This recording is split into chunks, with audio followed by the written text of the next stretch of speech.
Hi guys, it's Natalie. Welcome back to my channel. I'm trying to film this video really quickly and I don't know how that's gonna work out. And I'm out of breath because I was like rushing. I don't know. Anyways, I'm super excited to make this video and I wanted to do a reaction to the album, but like I couldn't really help myself and I already heard it. So I'm just going to give a review and I'm not sure how to do this, but I really wanted to do it because I think it's really good. First off, before I start with the review, I think Taylor's a really good businesswoman, but sometimes I don't agree with some of the things she does. Like, I have Apple Music, so I didn't pre-order the album, so therefore I can't get it on my phone for like another week or two, which I just think is so dumb because I want to listen to it and I don't want to have to buy it since I already pay for Apple Music. And I mean, I do have the actual CD. I want to be able to put my headphones in and listen to the song. And yeah, I just don't think she should have held it back from streaming services, considering they're so popular right now that so many people are on a streaming service and are waiting for it.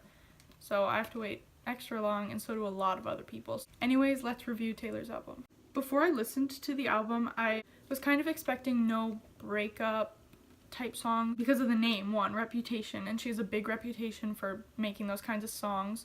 Two, she's dating Joe. I don't know his last name, but she's dating Joe and she says he's just like amazing and all these songs are about him. I don't know why there'd be any trash songs about anyone. In the Look What You Made Me Do music video, it was like Herein Lies Taylor Swift's Reputation. So I doubted she was gonna have any breakup songs, and I'm kind of right.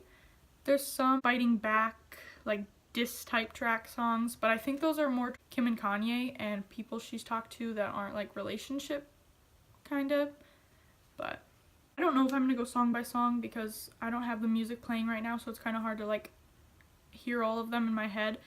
But Endgame, definitely really good. I loved the kind of beat in the back of it. I liked Future's part. I loved Ed Sheeran's part, and Taylor's voice on it was so good, especially like the big reputation. Like that part was just like so different than like old Taylor, 1989 Taylor. So I thought that was really good. I think Endgame would make a really good single. Not only does it have Future and Ed Sheeran and Taylor Swift, which are like three really popular artists, but it just has that like pop hip-hoppy sound, which is really in right now, so it'd be a good song to play on like a top 40s channel. Did Something Bad, I thought that was really good, really like powerful song, not in meaning, but the production of it. I thought the production of the whole album was really good. 4 and 5, Don't Blame Me and Delicate, those are like my two absolute favorite songs on the album. They're so good.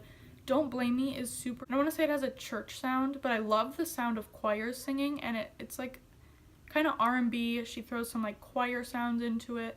I just thought, so good. That song's so good and really powerful in the meaning, the production, the vocals, everything about it is amazing. Delicate, when she puts on the little futuristic robot sounding voice, she did that on a few other songs. I think she did it on Getaway Car. I really liked it. It's like auto-tune, but with a purpose. It's not like she's trying to hide her voice.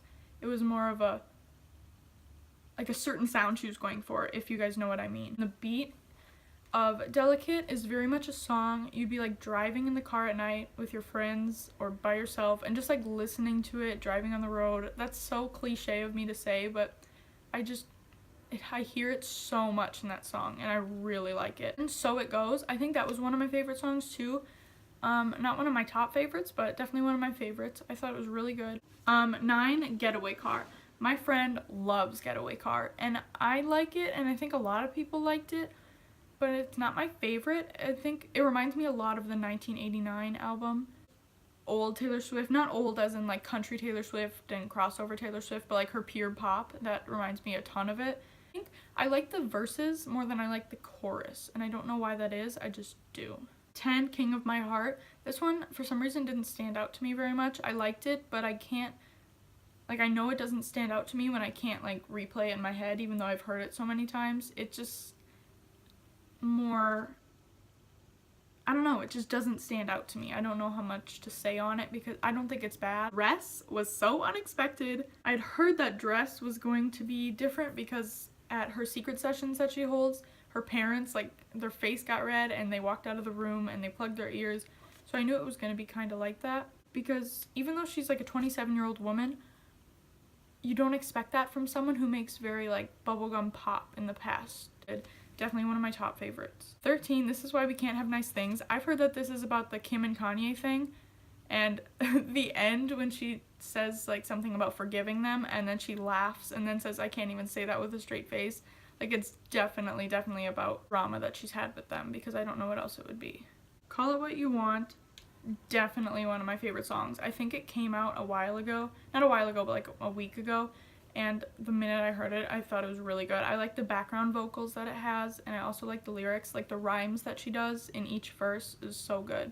But I don't know if I like the chorus very much, but the verses are definitely my favorite. I love that part of the song. It's just the chorus that ruins it for me. Dress, I remember I was like, when she said, I'm spilling wine in the bathtub, you kiss my face, and we're both drunk. And every time she mentions drinking in the whole album, I'm like, Taylor, even though I know she's 27, it's just so different to me from like little fearless Taylor Swift. I found the lyrics to in the This Is Why We Can't Have Nice Things that I was talking about, when she says, had to listen to all this drama, and here's to you, because forgiveness is a nice thing to do. And then she laughs and says, I can't even say that with a straight face.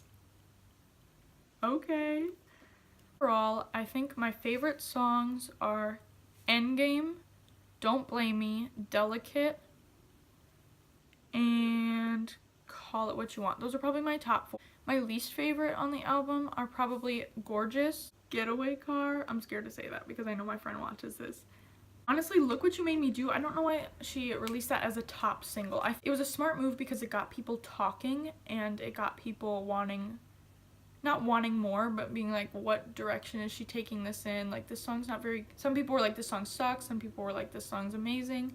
It just got people talking, and I think that's a really smart move in the music industry, is it doesn't necessarily matter if it was good, but it just like got people talking, which got people ready for her album. And I think, like I said, that was a really smart move, but Look What You Made Me Do is definitely one of my least favorites. I loved the music video to that. It had so much meaning to it and so much shade, and I loved it. The reason I don't like Gorgeous, even though it's a really cute song, I mean I like the song, but it's one of my least favorites because it just doesn't have a lot of meaning. It doesn't have some of the more like deeper metaphorical type meanings that she's had in the past, and those are the songs I really like. In Delicate, I love when she says, this ain't for the best, my reputation's never been worse, so you must like me for me. People give her such a bad reputation. The media, just so many people give her a bad rep, and I don't think she's bad. I think it's the drama that she's involved in is what's kind of giving her this reputation and giving her this look that she doesn't agree with and doesn't follow. I've never been in love, so I can't relate to this, but I still think these lyrics were really good. In Don't Blame Me, when she says, don't blame me, love made me crazy, if it doesn't, you ain't doing it right.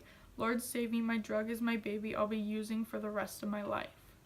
That's amazing. In her books and her album cover that she has this thing that says, here's something I've learned about people. I want to read it, but it might be kind of long. I'll read some of it. I'll start it. We think we know someone, but the truth is we only know the version of them that they have chosen to show us.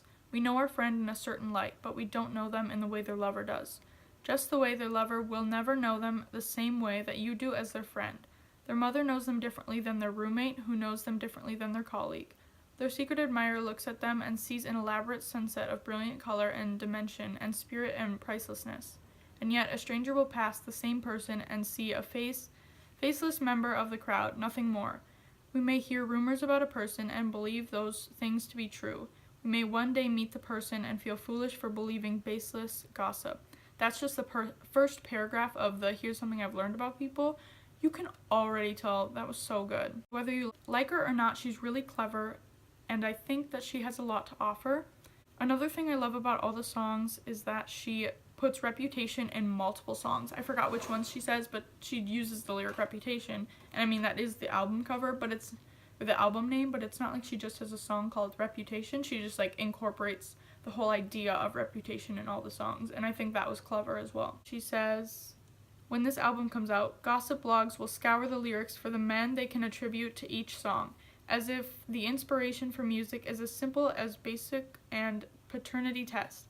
There will be slideshows of photos backing up each incorrect theory because it's 2017, and if you didn't have a picture of it, it couldn't have happened, right? Let me say it again, louder for the people in the back. We think we know someone, but the truth is we only see the version of them they have chosen to show us. There will be no further explanation. There will just be reputation. It was a really good intro to the album, how she put that like in the beginning before the lyrics of all the songs in the booklet. That was really good. It's really true. Like I said, people paint a bad picture of her. I didn't hit all of the songs like point for point, and I kind of skipped around some songs. I just kind of wanted to put my opinion on it, talk about my favorite songs, my least favorite songs. Thank you guys for watching, and I hope to see you in my next video. Bye.